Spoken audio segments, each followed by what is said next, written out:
Hi, my name is Celia Gregory and I'm the founder of the Marine Foundation, and I'm here today to talk to you about the Zaza the Mermaid Conservation Education workshop for kids under 8. This can be delivered in schools, in after-school art clubs, as there's a very strong kind of creative element I'll discuss later, and it's also excellent for kind of conservation education centres that are looking for a new way to kind of bring in a younger audience and provide a really fun way to educate and communicate the younger audience. The Zaza the Mermaid education programme has been created in collaboration with Responsible, which is an EU-funded programme, Horizon 2020, and this has been done to help improve ocean literacy in Europe. And I'm doing this for the younger kids. You can find everything that you need to deliver the workshop on the website, zazathemermaid.com. So just to overview it briefly, and then I'll go into it in more detail, the workshop is an hour and a half. It starts off with a slideshow that essentially introduces the kids to the creatures of the sea. This is done through the Zaza narrative. This probably runs for about 20 minutes. As I say, I'll go into more detail. And then we have a creative activity in the middle. This can be, you can take it from the way that I've run it, which is I basically kind of just do drawings with them, but this can be modified. You could be making fish mobiles, you could be doing collage, this is really up to you to take it as far as you would like.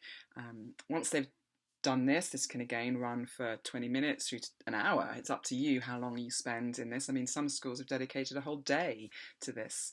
Then we get the kids to kind of come and sit back down again, and we then talk about the issues of overfishing. We present some of the problems that the ocean's facing in this area. We're very keen to keep it clear that fish is excellent for your health, so we have to kind of be fairly diplomatic in how we approach. We don't want to kind of like turn all of the kids into kind of kids that don't want to eat fish. We all know it's hard enough to get kids to eat fish anyway. And then at the end, we get the kids to kind of stand up, and we get them to form a circle. And then as we move around the circle, we ask each kid to ask how they feel. Because we feel that at the moment the environmental issues can be really, really overwhelming, and that actually kind of can be a little bit distressing. And so by giving the kids an opportunity to have a voice, that's really wonderful. We also ask the kids to make a wish or a promise, and this way they have something personal that they can do that they can then, take away as an action point. Workshop material that is provided includes a slideshow. This is of amazing images. We provide a narrative. The narrative is associated with a slide. So you'll have like slide 1, and then you'll have a kind of a narrative that goes with that. We're not expecting you to follow this narrative exactly. It's merely an outline, first of all, to give you an idea of how Zaza would speak or how I have approached it. But, we encourage, individual kind of character to come through in that. Lots of different people have delivered this workshop, so they have a different style, and we want to encourage that. We want the narrator to feel comfortable about delivering the material. There are key points that do need to be delivered in each slide. I mean, there's an image of a grouper, for example, and you do need to say, oh, this is a grouper, and this fish lives on its own, and actually in the narrative we provide you a link, and so there's enough information just in the narrative that we have if you just wanted to read it exactly like that, or if you wanted to do a little bit more research and have a little bit of a more personal understanding, we provide that as well. Also included in the workshop material is a responsible feedback questionnaire. As I say, this has been able to be delivered to you free because of the fact that it's been funded by Horizon 2020 EU funding. So the questionnaire is fairly simple. It's included in the narrative, and it's just a set of fairly simple questions that will then just be given to our research department and return that to me at info@themarinefoundation.org. Jacques Cousteau famously said that, we protect what we love. So, these are young kids. We're not expecting them to kind of suddenly become eco warriors. But what we are trying to do is that, we just create this feeling of wonder, this feeling that, wow, this is an amazing world and I really, really want to know more about it. We are trying to create an environment that's inspiring, and by creating this wonderful narrative, bringing Zaza in, using fantastic images from the slideshow, you're creating this kind of environment where it's fun, it's relaxing, the kids are having an experience that they just don't have every day. And as a storyteller, i.e. the person that's delivering the workshop, which might be you because that's why you're watching this video, you're kind of trying to take on the persona. Basically, Zaza is your friend. You're playing around a little bit with the idea that you potentially are a mermaid yourself. Go into a little bit more detail now about the workshop. So the first bit that you have is the setup. Depending whether you're in a school or in an after-school club, you are going to need a slideshow. So this ideally is done through a projector. Obviously not everywhere has a projector, so there is, do it through a computer. You obviously want to make sure that this is set up before anybody arrives, because there's always the technical issues. We also do have the sound of a whale that we like it if you can play, so having access to speakers is obviously important. You need to set up the desks or tables with the drawing materials that you're going to use for your creative activity. Also included in the workshop material is a kind of outline of the creative activity in more detail. So when I do it, we tend to keep the materials quite simple. We have paper and pencils and colouring in pencils and felt tip pens and just some stuff, so that that's all laid out on a nice big minimum A3 size of paper. We also encourage the teacher, narrator to dress up a bit. As I said, part of the whole fun aspect of this is the children's imaginations, and we like the idea of making this super sea themed, and like for example here I'm wearing a little bit of coral. Maybe you'd wear a fun kind of turquoise outfit, some kind of shell earrings. For the guys, because we have had some boys deliver the workshop, we'll let you explore that yourself. But yeah, it's quite nice to kind of set the tone and create some fun. We like to do the room. Normally it tends to work best if the kids are sitting down, kind of creating a bit more of a intimate setting, although sometimes especially if you have a kind of big projector, then you can do it where the kids sit at their desk. So really we're going to leave this up to you in terms of the equipment that you have, the facility of the room, how many kids that you're delivering it to.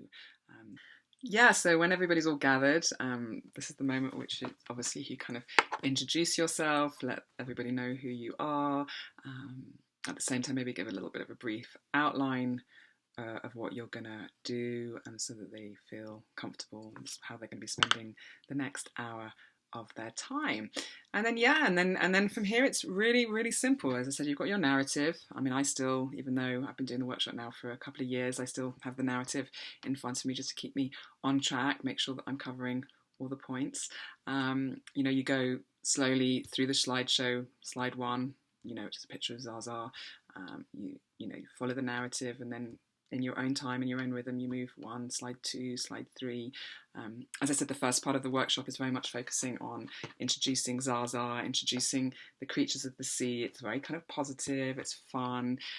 We encourage questions, asking the kids questions, getting them involved. As I said, my name's Lulu, this is Celia. So I wanted to tell you a story today about Zaza.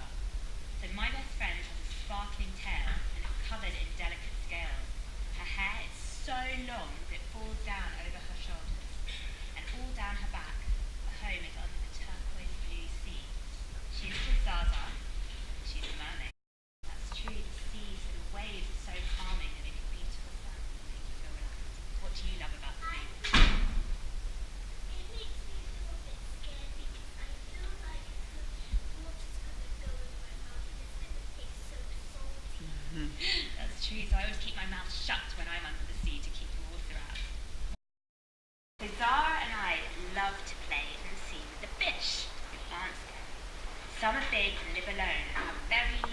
fishy lips, like this grouper here. Who can make a fish lips face? Other fish like to stay with their... Let's see here. Seahorse. I love seahorse. Zaza has a seahorse that likes to come and hide in her hair. It's so tiny.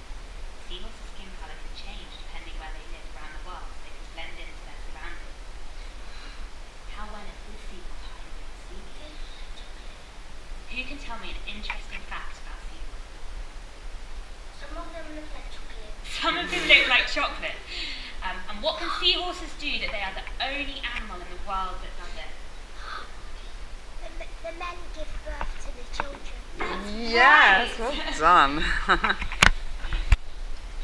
Today we played with a family of squids, their eyes staring right at us. They are so inquisitive. Sometimes we can hear the whales singing. Has anyone ever heard a whale song?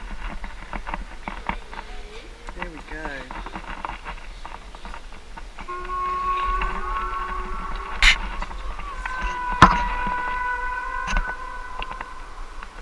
This is my favourite music in the whole world.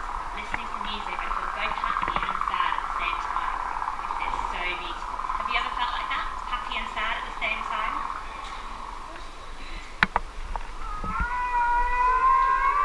Then you close your eyes and listen to the sounds, so that's all you can feel. That's what it feels like deep in the sea. When the first phase of the workshop is complete, this is the time where we're going to move on to the creative activity. Included in the slideshow is images that have been created by children previously, to give kids some ideas of what they might do.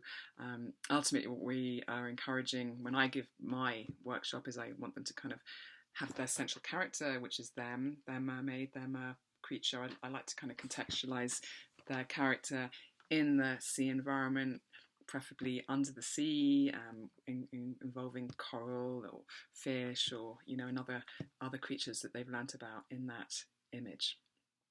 It's quite useful to bring books in. If you look at the creative activity that's on the workshop, we also kind of provide you some kind of ideas of some kind of warm-up exercises. Some kids love to draw, but then there'll be other kids that find it a little bit daunting. So we do include some very simple kind of warm-up exercises that'll get the kids kind of feeling a bit more relaxed. We also encourage putting maybe some books around the place so they can kind of get some inspiration. During this time, I find it really, important to kind of go around, look at what the kids are doing, encourage them and really encourage when the kids are doing something right. If you're working more within a curricular agenda, then obviously you need to kind of meet them in a different way from a kind of more informal fun environment. This will involve perspective and shading and how they approach the creative activity will be influenced by what objectives you're trying to meet in this arena. But basically it's meant to be a lot of fun. I'm an artist, so if I find that there's a kid that's having a challenge trying to draw something, and I will go in and help, just to kind of, bring them along. I mean, I love to draw a dolphin. The kids love dolphins. And so this just can be a really nice way of helping the kids that are finding it harder to complete the creative activity and make it fun. The creative activity can really go on as long as you want. I mean, we structure about half an hour to 40 minutes in the an hour and a half format.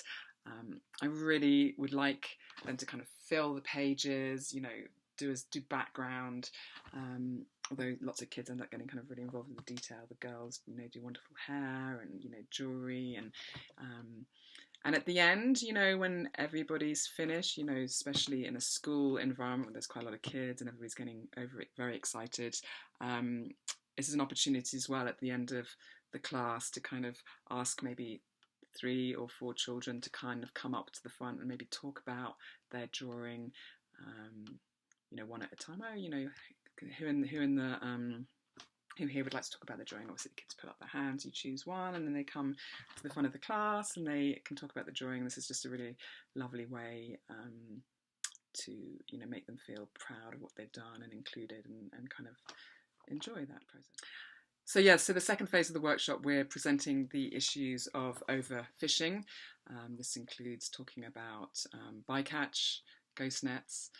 Some of the images can be, they are a little bit upsetting. The issues of overfishing are a little bit upsetting, but you know, again, this is done in a very safe way, and opportunities for the kids to ask lots of questions. What we're saying is that we can be more careful, the fishermen can be more careful, that there's ways that we can catch the fish that won't damage the sea so much, that there's, if we clean up after ourselves, take the nets out of the water, then the animals won't get hurt, and that there's certainly types of fish that we can eat and fish that we probably shouldn't eat. So it's very positive. Ultimately, you know, we're giving the kids lots of opportunity to talk about it and kind of come up with their own solutions themselves. We also present the Blue Label, a label that is presented by the Marine Stewardship Council that you can see in supermarkets that lets you know which fish have been caught in a sustainable way.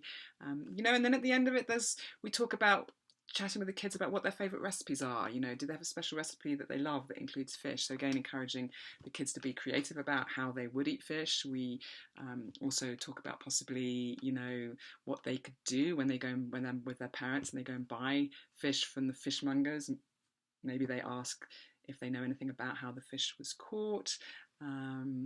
Yeah, so, you know, some of the schools that we've worked with have also thought about making the creative activity something that is done kind of throughout the day, and this could include making a poster that is actually put into the local supermarket. So, you know, we're offering a particular format that this could be delivered in, but it could be made something much more expansive and really involving, you know, communication and conservation and, you know, getting people involved and giving the kids a voice and enabling them to feel empowered and actually, you know, go out into the world and do something. Zaza told me a story about some men in a boat who throw huge nets into the sea. They catch so many fish, gathering them together in a big bunch. The fishermen only want the big fish, and all the other fish are thrown into the sea, swept into the water like rubbish. Zaza feels so upset. It's such a waste. They also catch fish that are too young and too small. Zaza thinks that you need to be more careful. If too many fish are caught, then we won't have fish in the sea, and there'll be no fish for us to eat. So that doesn't make any sense, does it? We catch so many fish, we don't eat them, and then we won't have any fish left. This is called a trawling net. Now what these nets do is these nets go down to the bottom of the sea, and they drag all the way along to the bottom of the ocean. It makes the most horrible noise to Zaza as it breaks through the coral and rocks, gathering everything in its path: fish, crabs, starfish, rocks and coral. With Zaza, she gets very upset. When she feels upset, she likes to give her friend Casper a hug. So what I'd like us to do now is I'd like us to stand up. And I'd like us to all, if you can, try and hold a big circle in your hand. It's going to take us a little bit of time to get around. Show this up so you can get into a circle. And then at the end, we get the kids to kind of stand up and we get them to form a circle. We would love it if you took photographs of the kids' drawings and send them to us at info@themarinefoundation.org. They will then get posted on Instagram and on our website page. I mean, the images that are created are just so charming, you know, that it's just a joy and something that we can share around the world. I hope that this has been helpful. As I say, please don't hesitate to contact me if you would like to ask any more questions. I'm more than happy to help you customize the workshop for your audience, whether that, as I say, is a conservation centre or the material might need to be slightly modified. The slideshow has very much been, this particular slideshow has definitely been created for Europe. I have used a different slideshow when I'm working in Indonesia. It becomes much more coral reef and tropically orientated. The material can be modified to discuss different issues. I mean, when we did it in Indonesia, we're talking about, dynamite fishing of all things, of cyanide fishing. There's different concerns depending on where you're delivering the workshop, and we're more than happy to help you with that. Equally, the book can be purchased on Amazon, or again contact me, and this is something that can be given to parents or given to the school. So thank you very much, and and good luck.